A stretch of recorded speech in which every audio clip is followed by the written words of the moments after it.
Hello everyone. तो चलिए start करते हैं 10 फरवरी के इम्पोर्टेंट करंट अफेयर्स को। तो आज का पहला सवाल है, साल 2024 में कितने व्यक्तियों को देश का सर्वोच्च नागरिक सम्मान भारत रत्न देने की घोषणा की गई है? इसका आंसर होगा 5 को।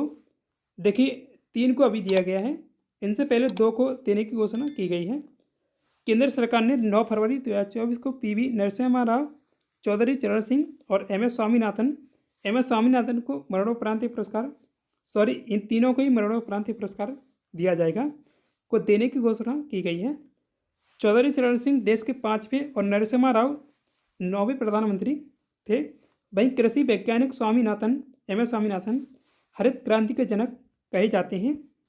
इससे पहले 3 फरवरी को भाजपा के वयोवृद्ध नेता लाल कृष्ण आडवाणी और 23 जनवरी 2024 को बिहार के पूर्व सीएम कर्पूरी ठाकुर को मरणोपरांत को भारत रत्न देने का ऐलान किया गया था।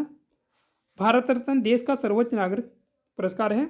इसकी स्थापना 1954 में हुई थी। यह लोगों को उनकी असाधारण सार्वजनिक सेवा और साहित्य, विज्ञान, कला जैसे किसी भी क्षेत्र में उच्चतम स्तर के प्रदर्शन के लिए प्रदान किया जाता है। अब तक भारत में 48 लोगों को भारत रत्न से सम्मानित किया जा चुका है, यानी 5 ये हैं, और कुल मिलाकर 53 लोगों को अब तक इससे सम्मानित किया जा चुका है। इन 5 को छोड़कर बात हुई है 48 की, तो इन्हें मिलाकर कुल 53 लोग हो जाएंगे जिन्हें भारत रत्न दिया जा चुका है। हिंद महासागर के 7वें संस्करण 2024 की मेजबानी कौन करेगा या कौन कर रहा है? इसकी मेजबानी करेगा पर्थ, ऑस्ट्रेलिया। भारत ने 9 से 10 फरवरी 2024 तक ऑस्ट्रेलिया में आयोजित हुए हिंद महासागर सम्मेलन में भाग लिया है।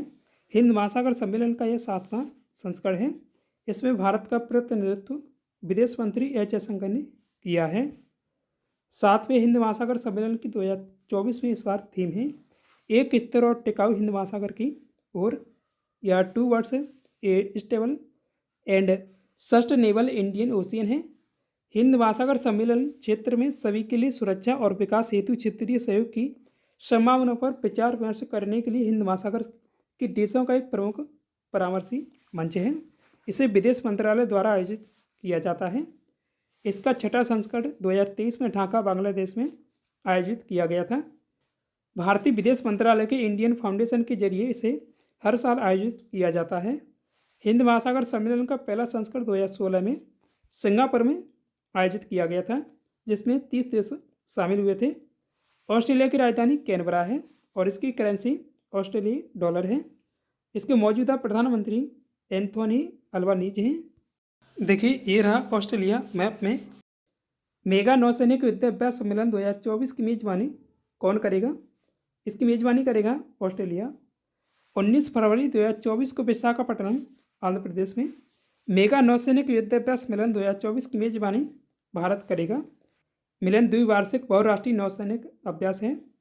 यह 1995 में भारत की लुक ईस्ट नीति के तहत इंडोनेशिया, सिंगापुर और श्रीलंका और थाईलैंड की भागीदारी के साथ शुरू हुआ था।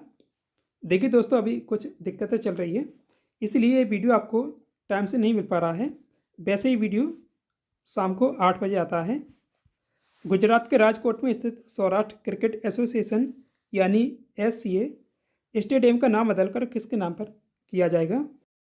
इसका आंसर होगा option number C, Niranjan Shah. Option number C सही कीजिएगा, निरंजन शाह।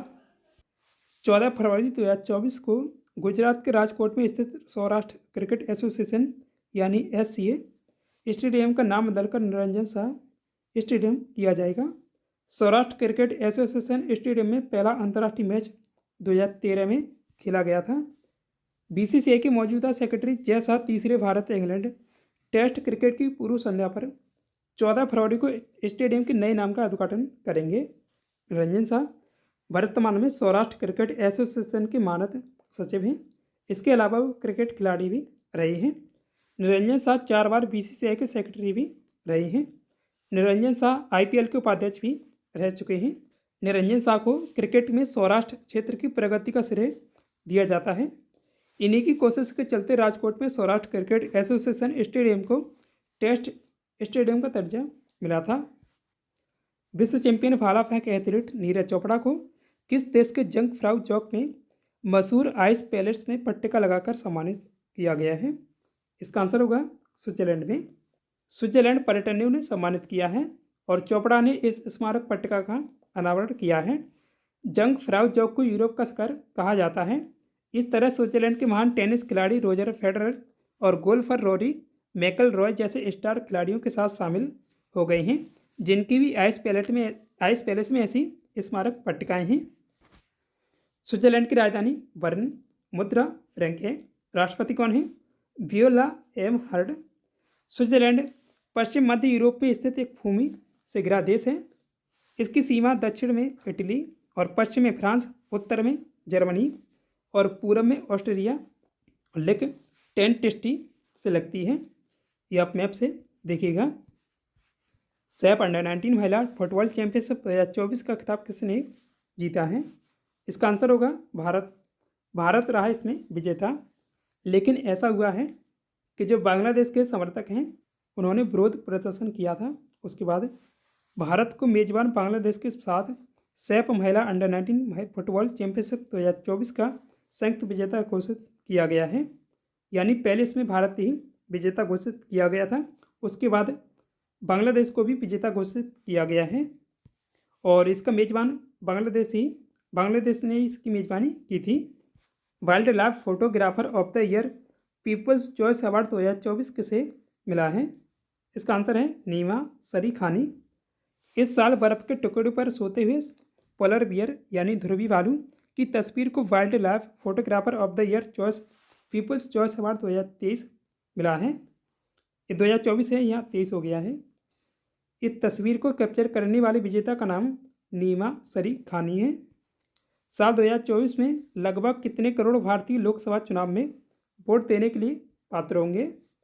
इसका आंसर होगा ऑप्शन नंबर बी 97 करोड़। दरअसल चुनाव आयोग ने 9 फरवरी को सभी 28 राज्यों और 8 केंद्र शासित प्रदेशों के वोटरों से जुड़ी स्पेशल समरी रिवीजन यानी 2024 रिपोर्ट यानी SSR रिपोर्ट जारी की है। पिछले लोकसभा चुनाव 2019 से रजिस्टर्ड वोटर्स में 6% की वृद्धि हुई है।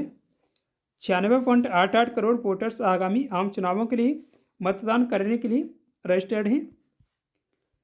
SSR रिपोर्ट में यह भी कहा गया है कि 18 से 29 साल की आयु या वर्ष की आयु के 2 करोड़ से अधिक युवा वोटर्स को लिस्ट में जोड़ा गया है।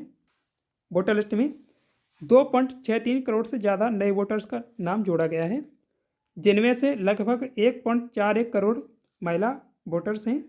चुनाव आयोग ने निर्वाचन क्षेत्र के परिसीमन के बाद जम्मू कश्मीर और असम में भी मतदाता सूचियों का रिवीजन पूरा कर लिया है। भारत चुनाव आयोग एक संवैधानिक निकाय है। इसका प्रावधान संविधान के अनुच्छेद 324 में दिया गया है। भारत निर्वाचन आयोग की स्थापना 25 जनवरी 1950 को हुई थी और इसका मुख्यालय नई दिल्ली में है। 10 फरवरी 2024 से 51वां विश्व पुस्तक मेला कहाँ शुरू हुआ है? इसका आयोजन किया जा रहा है नई दिल्ली में। नई दिल्ली के भारत मंडपम में 51वें या 5वें हो गया 51वें हैं विश्व पुस्तक मेले का शुभारंभ केंद्रीय शिक्षा मंत्री धर्मेंद्र प्रधान ने किया है। मेले में सऊदी अरब मुख्य अतिथि के रूप में शामिल होगा। इस बार मेले की थीम है बहुभाषी भारत और एक जीवंत परंपरा। टाटा डिजिटल का नया चीफ एग्जीक्यूटिव ऑफिसर या CEO और मैनेजिंग डायरेक्टर यानी MD किसे नियुक्त किया है? इसका आंसर होगा ऑप्शन नंबर बी नवीन ताहिल। यानी टाटा डिजिटल टाटा सन्स की सब्सिडरी कंपनी है। ताहिल यानी वर्तमान में टाटा AIA लाइफ इंश्योरेंस के CEO और MD हैं। वे प्रतीक पाल का स्थान लेंगे, जिन्होंने कंपनी के सुपर ऐप टाटा न्यू के लॉन्च में महत्वपूर्ण भूमिका निभाई थी। टाटा डिजिटल प्राइवेट लिमिटेड की स्थापना मार्च 2019 में की गई थी। ताहिल यानी कि टाटा डिजिटल में जाने के बाद वेंकट चलम एच को आंतरिक रूप से पदोन्नत किया गया है और Tata AIA life insurance company का CEO बनाया गया है। टाटा सन्स प्राइवेट लिमिटेड को 1917 में एक ट्रेडिंग एंटरप्राइजेज के रूप में स्थापित किया गया था, जो मुख्य रूप से मंगोलिया और चीन के साथ चाय और धनदायक अफीम के व्यापार में लगा हुआ था। टाटा सन्स की लगभग 86% इक्विटी पूंजी टाटा परिवार के सदस्यों द्वारा संचालित परोपकारी ट्रस्टों के पास है। इनमें से सबसे बड़े 2 trust sir Dorabji Tata trust और सर रतन टाटा ट्रस्ट हैं। आज के लिए इतना ही। अब जानते हैं कल वाले सवाल का आंसर। विश्व हिंदू परिषद यानी वीप के पहले महासचिव कौन बने थे? इसका आंसर होगा option number B, Shivram Shankar. पत्रकार एवं विश्व हिंदू परिषद के संस्थापक शिवराम शंकर यानी दादा साहब आप्टे का जन्म 2 फरवरी 1905 को बड़ोदरा गुजरात में हुआ था। 1964 में विश्व हिंदू परिषद यानी वीप के पहले महासचिव बने थे। टेस्ट क्वेश्चन है, भारत की पहली बिजली से चलने वाली ट्रेन मुंबई से कुर्ला के बीच कब चलाई गई थी? इसका उत्तर आप कमेंट में कमेंट करिएगा। दोस्तों वीडियो पसंद आए तो वीडियो को लाइक करें। साथ ही डेली ऐसे ही वीडियो पाने के लिए अपने क्विज GK 360 यूट्यूब चैनल को सब्सक्राइब भी कीजिएगा। Thanks for watch this video.